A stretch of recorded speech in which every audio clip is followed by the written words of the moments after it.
Hello, and thank you for joining me for another lesson. I know change is hard.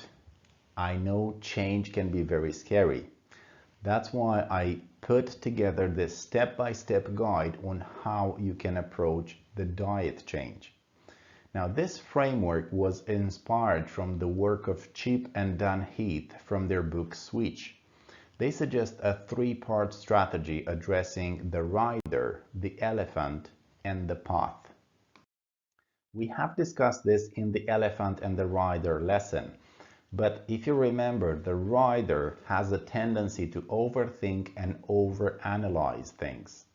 So you actually need to point to the destination and be very specific or where you want to go. Change is easier when you know where you're going and why it's worth it. Now, if you could transform your life, what would make you happier? Would you like to be thinner? Would you like to have more energy so you can keep up with your children? Would you like to being able to go to the beach without feeling that you're being judged by others for the way you look? Would you like to love your body again? Would you like to lower your blood pressure? Would you like to overcome type 2 diabetes or other chronic diseases?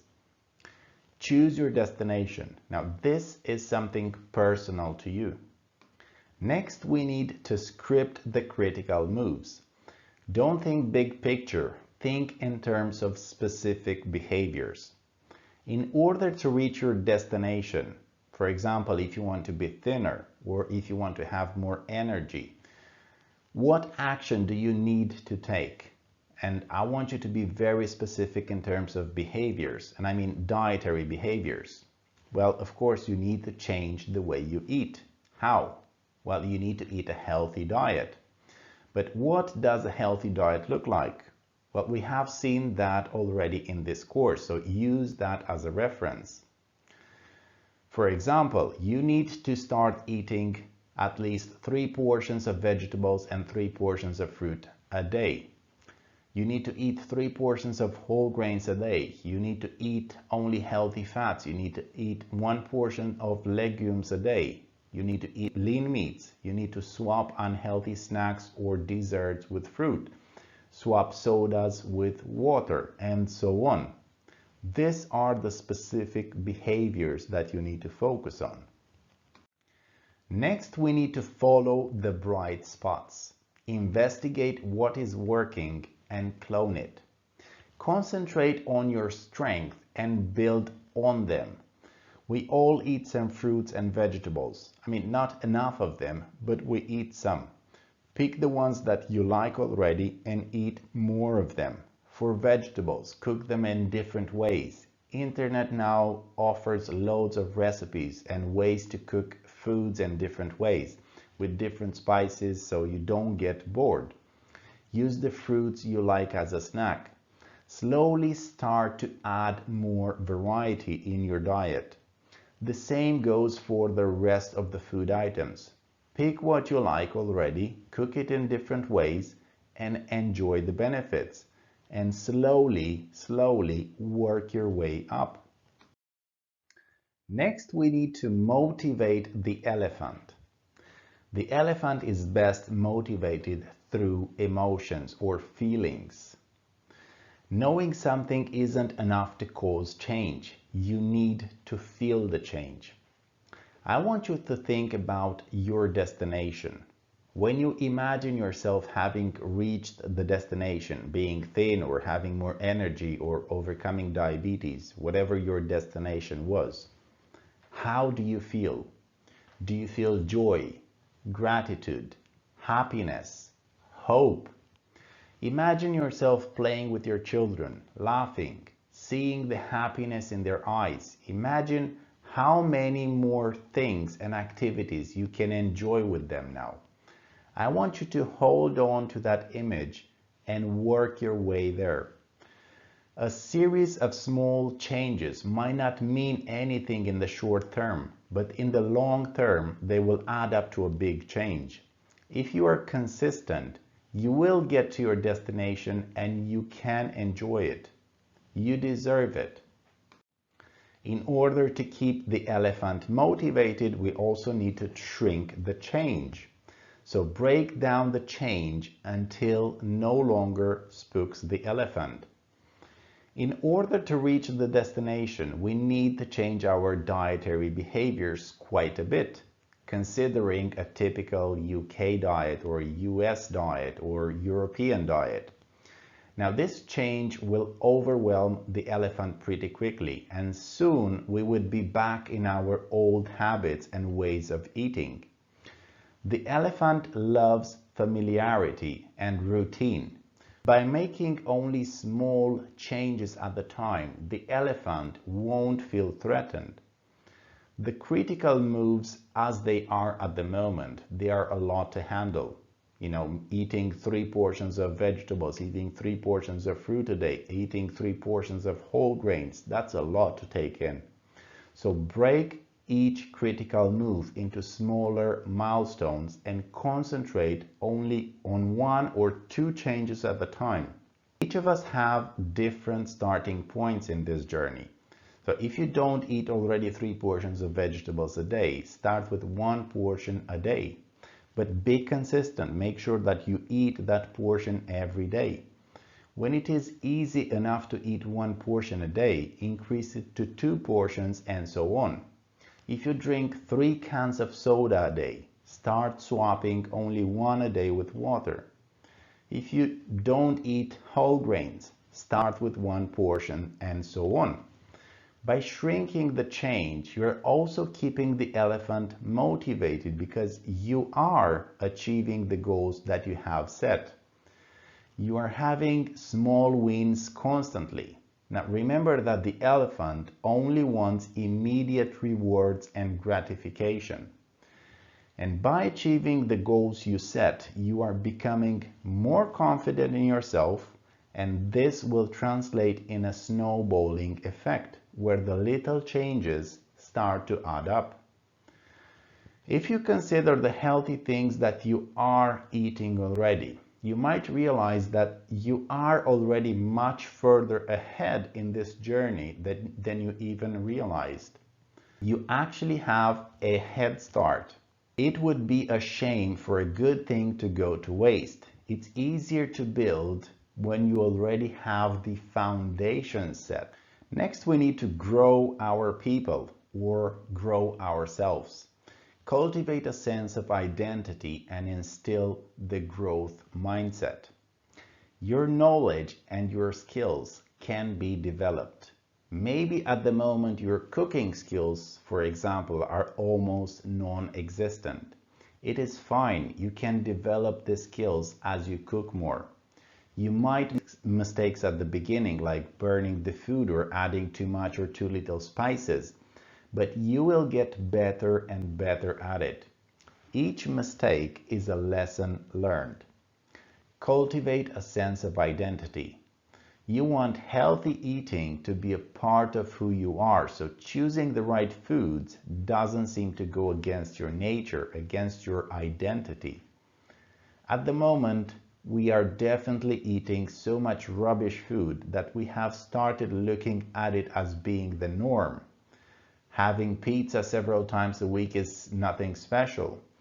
Having takeaways and fast food most of the time is something normal.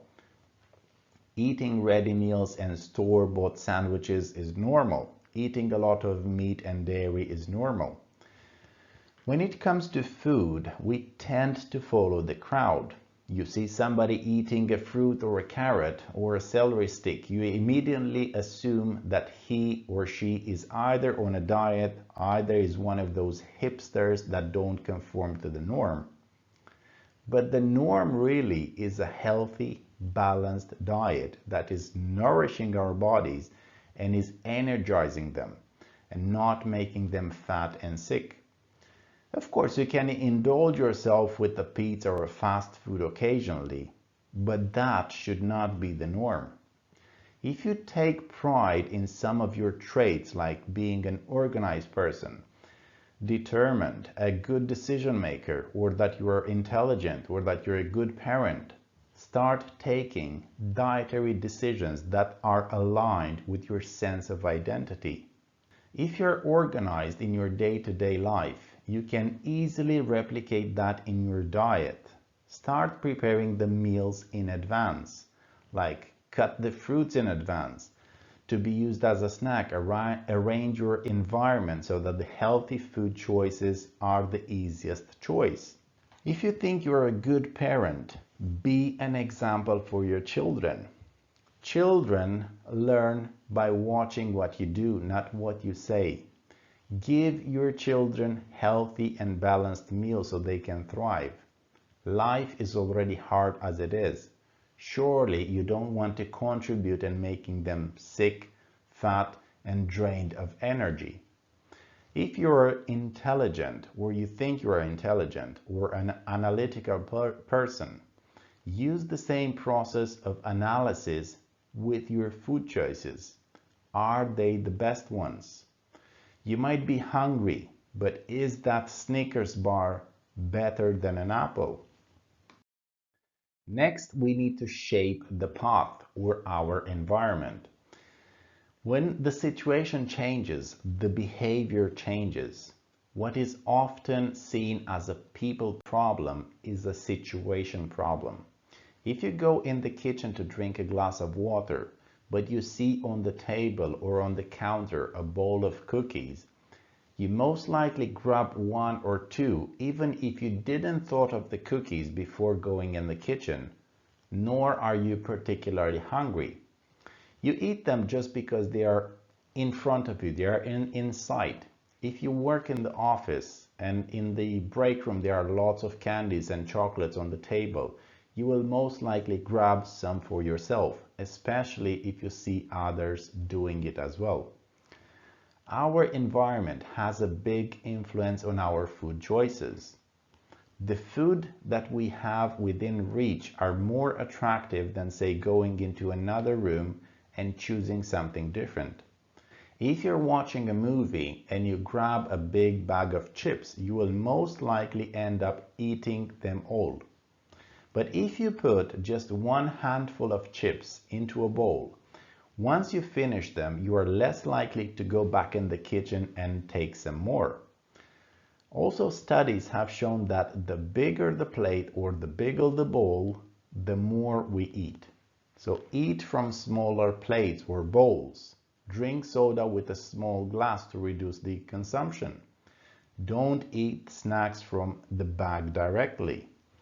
You want to put obstacles in front of the unhealthy choices or make the healthy choices more visible, more attractive. Place unhealthy foods at the back of the food cupboard or back of the fridge and place the healthy choices so they are more visible. Prepare snacks and meals in advance so they are ready when you're hungry or you feel like snacking. If you work at the office, or have a bottle of water on the desk to remind yourself to drink more. Place a bowl of fruits like berries, grapes, or apples on the desk so when you need to take a break, instead of reaching for the cookies, you will eat the fruits. Put a glass of water or a bottle of water on the table so you can drink a glass before every meal. Change the way you shop. Always go grocery shopping on a full stomach. Have a grocery list and stick with it. Avoid going to the aisles that have snacks and sweets so you don't feel tempted. Think about your environment at work and at home. What little tweaks could you do so the healthy choices becomes the obvious ones? Next, we need to build habits. When behavior is habitual, it's free and it doesn't tax the rider. The rider tires easily, so less choice he has to make, the better it is. The elephant, on the other hand, once he automates actions, consumes very little energy. By repeating an action daily for a period of time, it has a good chance of becoming a habit. Habits are in the elephant's turf. You want to break down and make an action as simple as it can be. Create habits that will help you reach your destination faster. Habits will build anyway, but in this way you at least have some control over them. For example, if you're trying to control how much you eat, drinking a glass of water before every meal is a good start. You will eat between 10 and 20% less food. Have the water ready on the table and build a queue around it. Like, when I sit down at the table, I will drink 1 glass of water. Make a habit from eating your meals in small plates or bowls. Make a habit from eating the chips from a bowl. Make a habit of preparing your lunch for work and the fruit snacks the day before. Make a habit from drinking water instead of soda. Make a habit of shopping smart. You want to automate this habit so they don't consume much of your mental and physical energy. And last but not least, we need to rally the herd. Behavior is contagious. Help it spread. When you are leading the elephant in an unfamiliar path, his tendency will be to follow the lead of others. We look at other people around us for clues on how to behave. You see, people invest in cryptocurrency, people follow dodgy diets, or they start a form of exercise they actually hate just because they saw somebody else, or a celebrity or an influencer on the social media having a six-pack from doing the same exercises. You can change your idea of what an acceptable diet looks like by looking at the people around you. If everybody eats rubbish food, it is very likely that so will you. You change your idea of what an acceptable body looks like by looking at the people around you. That's why obesity is contagious. Drinking is contagious. Smoking is contagious. Now, if you want to have a specific behavior that will get you closer to your destination, the best thing to do is to surround yourself with people that have already the behavior that you want. Once you have mastered it yourself, you can then rally the herd. Pass the change to your family and to your friends. Join a healthy cooking class, for example, or a healthy eating support group. You will be amazed how many good things you can learn from other people.